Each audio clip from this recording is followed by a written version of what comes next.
আসসালামু আলাইকুম দর্শক, একটা কথা বলছি, মনে আসলো সেই কারণে আপনাদের সামনে আসলাম আমি। শুক্রবার ভোর সকালে হাসিনা উত্তর দিল্লি যেভাবে ঢাকার সাথে আচরণ করেছিল, এখনো কি সেই একই রকম আচরণ করবে এবং নাকি করছে, সেই প্রশ্নটাই এসছে এখন। গত 2-3 দিন পূর্বে দিল্লি প্রেস ক্লাবের সামনে হাসিনার অনুসারী, আওয়ামী লীগের অনুসারী কিছু নেতা, যেখানে একটা গোপালগঞ্জে সেনাবাহিনীর অ্যাকশনের পরিপ্রেক্ষিতে এবং বিমান দুর্ঘটনা, জঙ্গি বিমান স্কুলের ছেলেদের উপর আছড়ে পড়ার ফলে বাচ্চারা, শিশুরা মারা গেছে, এগুলি নিয়ে কিছু একটা সংবাদ সম্মেলনের মতো আয়োজন করার কথা ছিল। এবং যেটা দেখা গেছে সেটা হচ্ছে, সেখানে বাংলাদেশের সাবেক অনেক মন্ত্রীও উপস্থিত থাকার কথা, আওয়ামী লীগের নেতাও উপস্থিত থাকার কথা, কর্মীরা উপস্থিত থাকার কথা, কেউ কেউ নাকি ওখানে গিয়েছিল।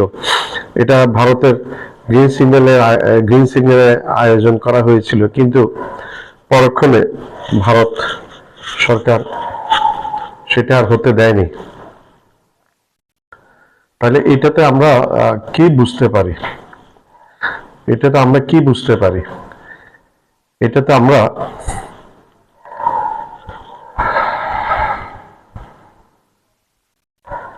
আমাদের কাছে মনে হচ্ছে কেন জানি কিছুটা হয়তো ভারতের কাটা কম্পাসের দিকটা কিছুটা পরিবর্তন হয়েছে।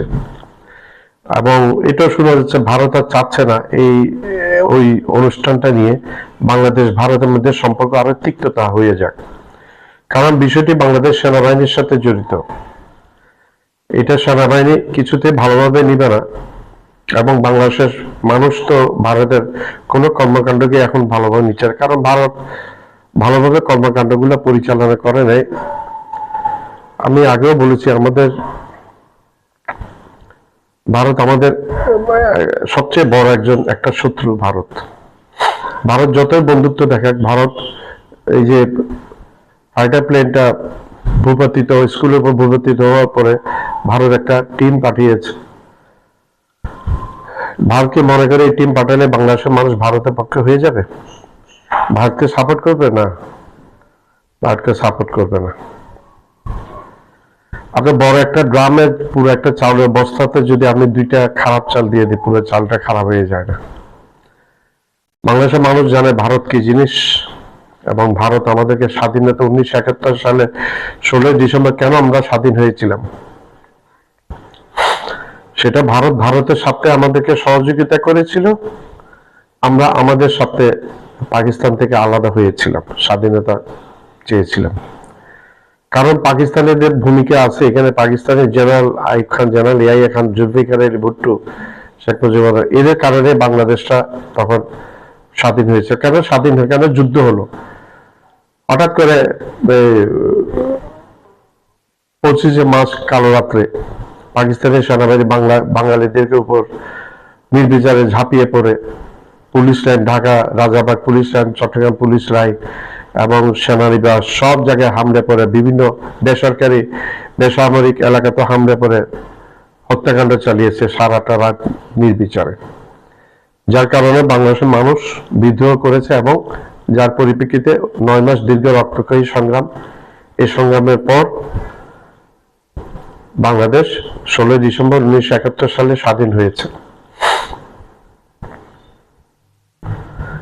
ভারতের সাথে বাংলাদেশকে 2 টুকরা করতে চেয়েছিল, করতে পেরেছে। সেটা ভারতের রয়ের পিছানো জালের মধ্যে ফাঁদে পা দিয়েছে পাকিস্তানের সাবেক প্রেসিডেন্ট আইয়ুব খান, পাকিস্তানের সাবেক প্রেসিডেন্ট ইয়াহিয়া খান, এবং পাকিস্তানের নেতা জুলফিকার আলী ভুট্টো এবং শেখ মুজিবুর রহমান। শেখ মুজিবুর রহমান প্রো ইন্ডিয়ান মানুষ, আওয়ামী লীগের শেখ মুজিব প্রো ইন্ডিয়ান মানুষ, ওনার কথা আমি বাদই দিলাম।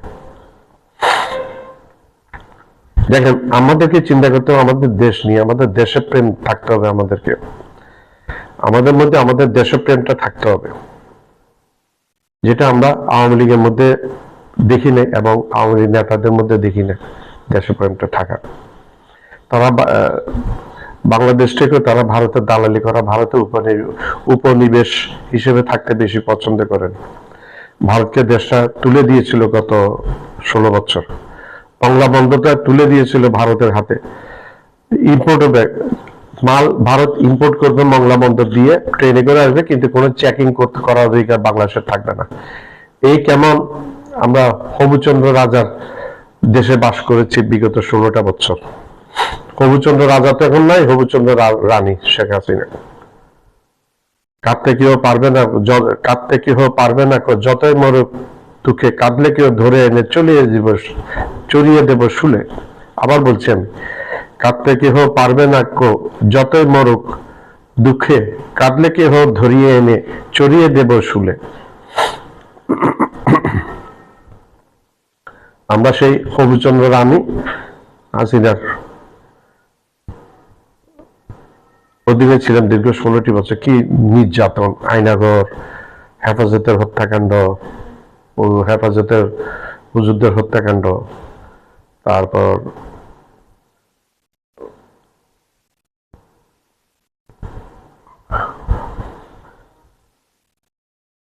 পিলখানার সেনাবাহিনীর 56 জনকে হত্যাকাণ্ড, এবং শেষে গত বছর 2024 সালের জুলাই আগস্টে 1400 ছাত্র হত্যাকাণ্ড, ইনক্লুডিং কিছু জনসাধারণ ছিল এবং 120-30 জনের মতো শিশু ছিল বলে শোনা যায়।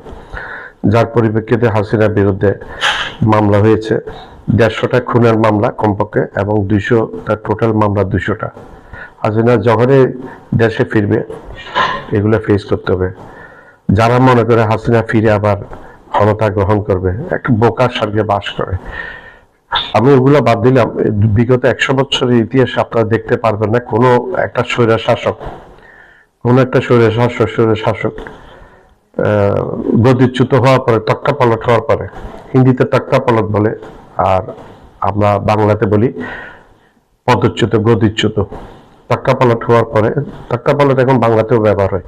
তক্তাপলট হওয়ার পরে বিগত 100 বছরের ইতিহাসে নাই কোন একটা স্বৈর শাসক আবার এসে ক্ষমতায় বসছে।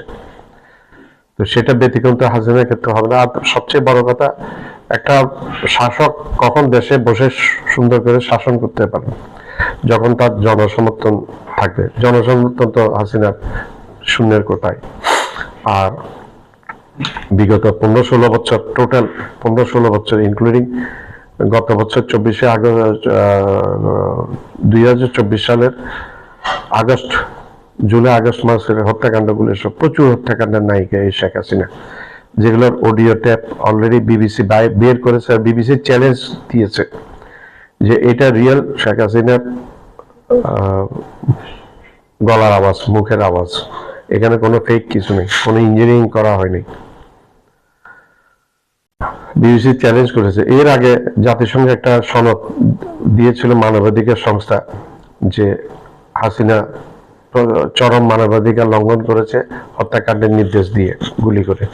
বিবিসি যেই ট্যাপটা বের করেছে সেটাতে সরাসরি হাসিনার মুখের কথা, যে গুলি করে মেরে ফেলো যারা ইয়ে করে, হত্যার নির্দেশ দিয়েছিল। এত কিছুর পরে এই দেশের জনগণ হাসিনাকে বিগত 15-16 বছর খায় নাই, 16 বছর খায় নাই, এখনো খাবে না, ভবিষ্যতে খাবে না। আওয়ামী লীগ আগামীতে রাজনীতি করতে আসলে ক্লিন হয়ে আসতে হবে, এবং বর্তমান যে নেতাগুলো এগুলো সব সরিয়ে দিয়ে নতুন দেশত্ববোধ যাতে, যেরকম নেতা আনলে আগামী 20 বছর পরে হয়তো একটা সুযোগ থাকতে পারে, কিন্তু 20 বছর আগে কিছুতেই হবে না কোনো কিছু। সে দুঃস্বপ্নই থেকে যাবে। এখন যেটা বললাম, ভারতের যে আমাদের প্রতিনিধি, ভারত আমাদের সাথে অনেক কিছু করেছে, অনেক ঝক্কি ঝামেলা করেছে শেখ হাসিনা পরবর্তী। শেখ হাসিনার সময় তো শেখ হাসিনা সবকিছু দিয়ে রেখেছিল, যার কারণে ভারত শুধু লাভই খেয়েছে, কিচ্ছু দেয় না, বিনিময়ে ফেলানির মতো হত্যাকাণ্ড সীমান্তে মেরে কাঁটাতারে ঝুলিয়ে রেখেছিল, এগুলা পেয়েছি আমরা। মোট 600 না কতজন এই পর্যন্ত স্বাধীন হওয়ার পর থেকেই বিএসএফ এর গুলিতে বাংলাদেশি মানুষ, পুরুষ এবং মহিলা মারা গিয়েছে। হাসিনা থাকতে এগুলো কোনো প্রতিবাদ হতো না, এবং বিজিবিকে তখন মানা করে দেওয়া হয়েছিল কোনো যেন প্রতিবাদ না করে। ওরা যেভাবে করবে করুক, মারুক, আমাদেরকে, আমরা কোনো প্রতিবাদ করতে পারবো না। কারণ হাসিনা নিজেকে মনে করতো যে বাংলাদেশের প্রধানমন্ত্রী না, সে নিজেকে মনে করতো বাংলাদেশের ভারতের মুখ্যমন্ত্রী। বাংলাদেশকে সে একটা অঙ্গরাজ্য মনে করতো এবং ভারতের মুখ্যমন্ত্রী হিসেবে। এই আওয়ামী লীগ দলটাই, আওয়ামী লীগের মন্ত্রীরা এমন, হাসিনার পরিবার এবং হাসিনার পরিবারের মধ্যে আপনারা আমাকে দয়া করে একটা লোকের কথা বলেন যে দুর্নীতি করেনি। এরকম এইভাবে কেন দুর্নীতি করে সারা পরিবার, পুরোটা পরিবার কিভাবে দুর্নীতি করে এইভাবে? আমার তো অবাক লাগে। একটা মানুষ কি ভালো ছিল না এই মুজিব পরিবারে? শেখ মুজিবুর রহমান স্বাধীনতা যুদ্ধের পরে হয়ে গেছিল প্রধানমন্ত্রী, এরপরে রাষ্ট্রপতি, একজন পুরাদমে একজন ডিকটেটর, এবং ক্রসফায়ার দিয়েছিল প্রথম সিরাজ শিকদারকে। উনি ক্রসফায়ার সংস্কৃতিটা বাংলাদেশে চালু করেছিলেন। ডিকটেটর কেমন হতে পারে সেটাও উনি প্রথম দেখিয়ে গেছেন বাংলা। আর উনি বাংলা সেনাবাহিনীকে পছন্দ করতেন না, বিশ্বাস করতেন না, যার কারণে উনি ভারতের মদতে প্যারারেল একটা সেনাবাহিনী, একটা প্যারারেল রক্ষী বাহিনী গঠন করেছিলেন। খোদার ভাগ্যের কি নির্মম পরিহাস, সে রক্ষী বাহিনী কিন্তু শেখ মুজিবকে রক্ষা করতে পারেনি। আল্লাহ যখন সিদ্ধান্ত নিয়ে নেয় বান্দা, তখন কোনো কিছু ওইখানে কার্যকর থাকে না, এটা হচ্ছে নিয়ম।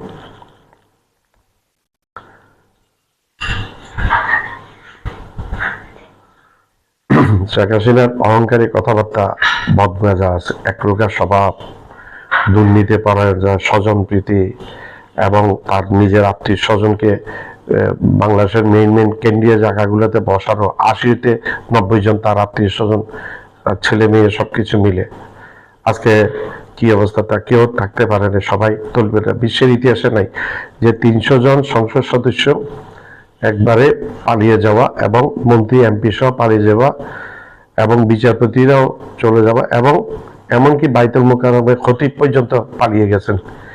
একটা দেশ কিরকম দুর্নীতিতে নিমজ্জিত হলে এইরকম ঘটনা ঘটতে পারে সেটা আমরা দেখতে পেয়েছি। তো ভারত তাদের চরিত্র যদি না বদলায়, আমার মনে হচ্ছে কি চরিত্র, কিন্তু ভারতকে বিশ্বাস করা যাবে না। We believe everyone but we cannot believe India and Indians. ভারতকে বিশ্বাস করা যায় না, সে আমাদের সবচেয়ে বড় একটা শত্রু রাষ্ট্র। ভারতকে মনে করে ভারত এইডস পাঠিয়েছে, এই যে প্লেনটা যেখানে ক্রাশ করেছে, ফাইটার প্লেন, স্কুলের ইয়েতে এইডস পাঠিয়েছে, আর আমরা গলে যাব? না না না না, নেভার এভার। আমাদের সাথে দাদাগিরি দেখাতে গিয়ে নরেন্দ্র মোদী আমাদের সাথে দাদাগিরি দেখিয়েছে, সবকিছু বন্ধ করে দিয়ে। ভারতের অর্থনীতি এখন ভেঙে পড়তে বসছে। ভারতীয়রা বলছে বাংলাদেশের সাথে ব্যবসা না করার ফলে এই পরিণতি। ভারতকে টিকে থাকতে হলে বাংলাদেশের সাথে ব্যবসা করতে হবে, এবং বাংলাদেশ একটা বড় ফ্যাক্টর ভারতের 7 সিস্টারের নিরাপত্তার জন্য। এটা ভারত জানে, বিশ্ব জানে। ভারত এত কিছু করার পরে ভারতের ব্যবসা এখান থেকে কমে গেছে, এখন মানুষ কিনে না। আগে আমরা বাজাজের ইস্ত্রি মেশিন এইটা ওইটা কিনতাম, এখন এগুলো মার্কেটে পাওয়াই যায় না। আমরা তো পছন্দ করি না, এখন মার্কেটে পাওয়াই যায় না এই সমস্ত এগুলা বিক্রি করানোর দোকানদার। লুকিয়ে টুকিয়ে কেউ হয়তো বিক্রি উল্লেখ করতে পারে, কিন্তু আমি পাইনি। আমি সার্চ করেছিলাম দেখার জন্য, কিন্তু পাইনি। বাংলাদেশ স্বয়ংসম্পূর্ণ এই সমস্ত ইস্ত্রি মেশিন, ইলেকট্রনিক্স জিনিস। ওয়ালটন 56 না 57টা দেশে এক্সপোর্ট করছে। ভারতের কোন একটা কোম্পানিকে দেখান এত দেশে এক্সপোর্ট করে? নেভার। তো ভারত আমাদের সাথে দাদাগিরি করতে গিয়ে, এই সমস্ত করতে গিয়ে, ভারতকে শেখ হাসিনা পতনের পরে আসাদুদ্দিন ওয়াইসি বলেছিল, মোদীকে উপদেশ দিয়েছিল যে আপনি তাড়াতাড়ি ইউনূস সাহেবের সাথে বৈঠক করে ফয়সালা করেন এবং বাংলা সরকারের সাথে সম্পর্ক গড়েন এবং বাংলাদেশের মানুষের সাথে সম্পর্ক করেন। আপনি ব্যক্তি কোনো শেখ হাসিনার সাথে সম্পর্ক করলে হবে না, আপনাকে করতে হবে কান্ট্রি টু কান্ট্রি এবং দেশের জনগণ থেকে আরেক দেশের জনগণের সাথে। কিন্তু মোদি কথা শুনে নেন, মোদি করেছে হাসিনার সাথে, এবং এই হাসিনার বিরুদ্ধে আজকে এখানে হত্যা মামলা আছে। হাসিনা একজন ওয়ারেন্টভুক্ত আসামি কোর্টে, সে হাসিনাকে মোদি রেখে দিয়েছে, যে হাসিনাকে জাতিসংঘ সার্টিফিকেট দিয়েছে যে হত্যাকারী খুনি এবং নির্দেশদাতা খুনের, 2024 সালের জুলাই আগস্টে খুনের নির্দেশদাতা। অডিও প্রকাশ পেয়েছে, আর কি প্রমাণ লাগবে? হাসিনাকে আশ্রয় দিয়ে বিশ্বের কোনো দেশেই আশ্রয় দেয়, ইভেন কি আরব দেশরাও আশ্রয় দেয়। আরব দেশগুলো এখানে গণতন্ত্র চর্চা নাই, ওইখানে আরবের বাদশাগুলো হচ্ছে এক একটা বড় জাতের ডিকটেটর, এক একটা বড় জাতের ডিকটেটর। তাদের আপনার ওইখানকার জনগণ কোনো কথা বলতে পারে না সরকারের বিরুদ্ধে, এই টাইপের ডিকটেটর। কিন্তু তারাও পর্যন্ত হাসিনাকে জায়গা দেয় না, কারণ তারা জানে হাসিনা একজন বড় মাপের স্বৈরাচারী এবং বড় মাপের খুনি, যার কারণে আশ্রয় পায়নি। এখন হাসিনা যদি মনে করে আবার বাংলাদেশে ফিরে আসবে, এগুলো আসলে বোকার সঙ্গে, এগুলা রাজনৈতিক জ্ঞান এবং দূরদৃষ্টি না থাকলে এই সমস্ত করে, যেটা এখন বর্তমানে হাসিনা করছে, উস্কে দিচ্ছে। উস্কে দিয়ে লাভ নেই, এই দেশের মানুষ তোমাকে চায় না, আওয়ামী লীগকেও ক্ষমতা এখন আর চায় না, শেখ মুজিব পরিবারকে এখানে ক্ষমতায় দেখতে চায় না এই দেশের মানুষ।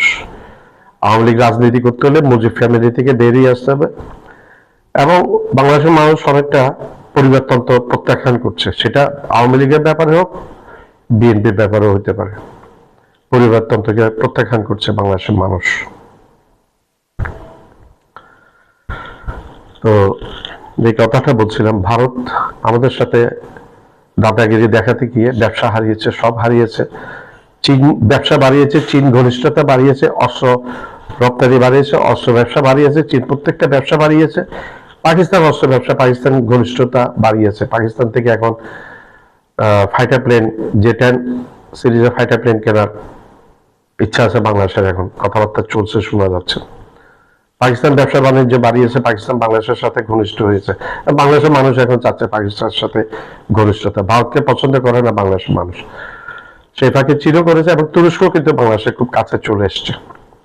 বাংলাদেশকে ড্রোন দিয়েছে, TB2 বাইরের একটা ড্রোন দিয়েছে, আরো অস্ত্র দিয়েছে অনেক, এবং আরো দিবে। এখানে মিসাইল ফ্যাক্টরি বানাবে, হাইপারসনিক মিসাইল ফ্যাক্টরি বানাবে বাংলাদেশে তুরস্ক, ড্রোন ফ্যাক্টরি বানাবে তুরস্ক। চীনও বানাতে আগ্রহী, পাকিস্তানও বানাতে আগ্রহী। তো এগুলা ভারতের জন্য, ভারতের আসলে প্রতিবেশী যে 8-9টা দেশ, আমি আগেও ভিডিওতে বলেছি, একটা দেশ ভারতের বন্ধুরা, ভারত সবগুলিকে দুশ্মন বানিয়ে রেখেছে। যেমন চীন, পাকিস্তান, শ্রীলঙ্কা, মালদ্বীপ, নেপাল, ভুটান, তারপর হচ্ছে এই মায়ানমার, এদিকে তালেবান শাসিত আফগানিস্তান। বাংলাদেশ যে একটা বন্ধু ছিল হাসিনা উত্তর ইউনূস সরকার আসার পরপরই এই শত্রু বানিয়েছে বাংলাদেশকে মোদি। মোদি হচ্ছে একজন কট্টরপন্থী, হিন্দুত্ববাদী, মুসলিম বিদ্বেষী, মুসলিম হত্যাকারী, গুজরাটে কসাই খ্যাত এবং কাশ্মীরের মানুষ হত্যাকারী। তারপর এদিকে 7 সিস্টার হত্যাকারী একজন মানুষ। সে আসলে গণতান্ত্রিক ভারত বলে, গণতন্ত্রের জিও এখন অবশিষ্ট নাই, গণতন্ত্রের গ এখন অবশিষ্ট নাই ভারতের মধ্যে। ভারত হচ্ছে একটা ফ্যাসিস্ট দেশ এবং একটা মুসলিম বিরোধী এবং হিন্দুত্ববাদী, কট্টর হিন্দুত্ববাদী দেশ। তো ভারত কি মনে করে ভারতের প্রতিবেশী সব দেশগুলোর সাথে এরকম বিরোধ বাঁধিয়ে ভারত টিকে থাকতে পারবে? ভারতের অর্থনীতি নষ্ট হয়ে গেছে এবং যাবে আরো। ভারতের ইতিহাসের সর্বোচ্চ তলানিতে পৌঁছেছে ডলারের এগেইনস্টে ভারতীয় রুপির মুদ্রামান, যেটা একটা ইতিহাস হয়ে আছে। ধন্যবাদ। আমার চ্যানেলটা লাইক করবেন, সাবস্ক্রাইব করবেন, শেয়ার করবেন, বেল আইকনটা প্রেস করবেন, সাবস্ক্রাইব করতে ভুলবেন না।